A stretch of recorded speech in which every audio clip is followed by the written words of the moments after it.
ఒకరోజు దేవుడు అబ్రహాంతో మీరేనా దేవుడా? అబ్రహాము, నువ్వు ఈ దేశంలో ఉండక లేదు, ఎందుకంటే నేను నీకు నా వాగ్దాన భూమి చూపించబోతున్నాను. అందులో నీ జనం విస్తారం అవుదురు, నీ ద్వారా పుట్టిన వారు రాజులవుదురు. నిన్ను విస్తారం చేసి గొప్ప జనముగా చేసేదను, నీవు ఆశీర్వదింపబడుదువు. అబ్రాము ప్రభువు అతనితో చెప్పినట్లు బయలుదేరెను. లోతు అతనితో వెళ్ళాడు. అబ్రాము హారాను నుండి బయలుదేరినప్పుడు అతనికి 75 సంవత్సరాలు. మరియు అబ్రాము తన భార్య సారైని, తన సహోదరుని కుమారుడైన లోతును, వారు సేకరించిన సమస్త వస్తువులను, వారు హారానులో సంపాదించిన ప్రాణములను తీసుకునివచ్చెను. మరియు వారు కనాను దేశానికి వెళ్ళడానికి బయలుదేరారు. మరియు వారు కనాను దేశానికి వచ్చారు.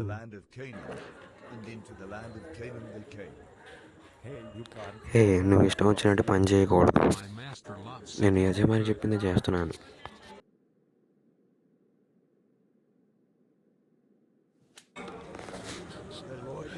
దేవుడు నాకు చాలా సంపద ఇచ్చాడు, మరియు దేవుడు నాకు దారి చూపాలి అనుకుంటున్నాడు. నువ్వు ఎటు వెళ్ళాలనుకుంటున్నావు? ఒకవేళ నువ్వు ఎడమ వైపుకి వెళితే మేము కుడి వైపుకి వెళతాం. కాకుండా నువ్వు కుడి వైపుకి వెళితే మేము ఎడమ వైపుకి వెళతాం. సరే, నేను అటు వెళ్తున్నాను. నిన్న దేవుని దీవించును గాక.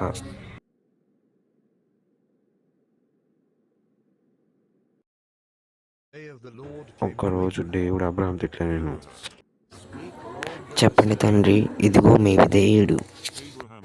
నేను సొదొమ గొమొర్రా పట్టణాన్ని నాశనం చేయాలి అనుకుంటున్నాను.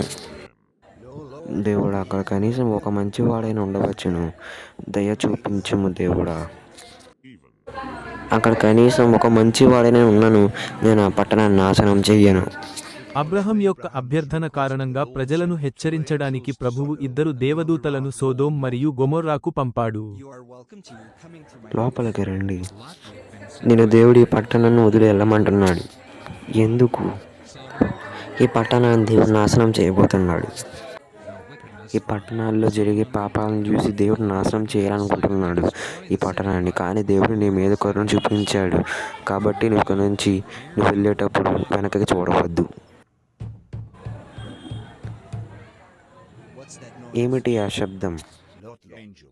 కాబట్టి చాలా దేవదూతలకు విధేయత చూపాడు మరియు అతని 2 కుమార్తెలను మరియు అతని భార్యను గొమొర్రాలో సొదొమ విడిచిపెట్టాడు. మరియు అతని కుటుంబం నగరం నుండి బయలుదేరినప్పుడు అతని భార్య అవిధేయతతో నగరాన్ని మళ్లీ చూడాలని నిర్ణయించుకుంది. దేవదూతలు ఆమె ఉప్పు స్తంభంగా మారింది. ఏమైంది? నీ భార్య ఎక్కడుంది? తను చనిపోయింది. ఓ దేవుడా.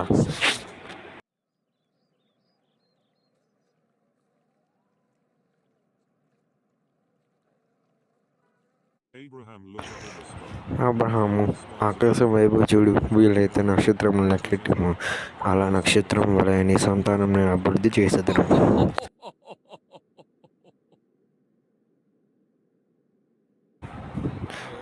నేనేమో 100 ఏళ్ళ గలవాడను, మన భార్య ఏమో 90 ఏళ్ళ గలది. నేను తండ్రిని అవుతానా? ఇస్సాకు 6 సంవత్సరాల వయస్సులో ఉన్నప్పుడు ప్రభువు మాట్లాడాడు. అబ్రహాము, నీ కొడుకుని పర్వతం మీద బలిపీఠం కట్టి నాకు అర్పణగా అర్పించుము. సరే దేవుడా. ఇస్సాకు, లెగు, ఇది దేవునికి అర్పణ అర్పించాల్సిన సమయం. సరే తండ్రి, మనమైతే వచ్చాము, కానీ గొర్రె ఏది అర్పించడానికి తండ్రి? అక్కడికి వెళ్ళిన తర్వాత దేవుడు మనకి గొర్రె పిల్లని ఇస్తానన్నాడు అర్పించడానికి. సరే తండ్రి. ఇస్సాకు, 2 చేతులు ఒక్కసారి పైకెత్తు. నీ 2 చేతులు పైకి ఎత్తు.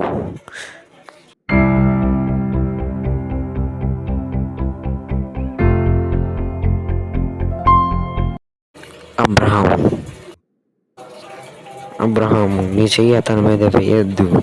నిన్ను పరీక్షించాను, నీవు నాకు ఎంత విధేయుడవై ఉన్నావో ఈ పరీక్ష నీ ప్రవర్తన ద్వారా తెలిసింది. దేవుడు మనకి తోడై ఉన్నాడు. మరియు అబ్రాహాము తన కన్నులెత్తి చూడగా అతని వెనుక ఒక పొట్టేలు పొదలో కొమ్ములకు చిక్కుకొని యుండెను. మరియు అబ్రాహాము ఆ స్థలానికి యెహోవా జీరే అని పేరు పెట్టాడు. ఈ రోజు వరకు చెప్పబడుతున్నట్లుగా అది ప్రభువు పర్వతంలో కనిపిస్తుంది. మరియు సారాకు 107 మరియు 20 సంవత్సరాలు. ఇవి సారా జీవించిన సంవత్సరాలు. మరియు సారా కిర్జాత్ అర్బాలో మరణించింది. అదే కనాను దేశంలోని హెబ్రోను. మరియు అబ్రాహాము సారా కొరకు దుఃఖించుటకును ఆమె కొరకు ఏడుటకును వచ్చెను. మరియు అబ్రాహాము తన మృతుల ఎదుట నుండి లేచి హేతు కుమారులతో ఇలా అన్నాడు. And Abraham stood up from before his dead, and spake unto the sons of Heth, saying,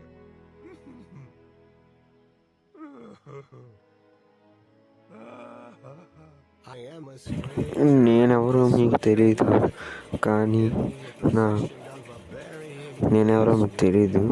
కానీ నేను ఉండడానికి మీరు అనుమతిస్తే నేను మీతో పాటే ఉంటాను. దేవుడు మాకు అన్నీ చెప్పి అన్నాడు. భార్య చనిపోయినందుకు మీరు దుఃఖంతో ఇక్కడికి వచ్చి ఉండారని మాకు తెలుసు. కాబట్టి అవన్నీ సంబంధించి మరియు అబ్రాహాము లేచి నిలబడి దేశ ప్రజలకు హేతు పిల్లలకు కూడా నమస్కరించాడు. మరియు అతను వారితో మాట్లాడుతూ, ఒకవేళ నేను ఇక్కడ చనిపోతే నన్ను ఇక్కడే పాతిపెట్టాము. ఎందుకంటే నేను ఇక్కడ ఉన్నంతకాలం సంతోషంగా దేవుని స్తుతింతూ మీతో ఉందును. నిశ్చయంగా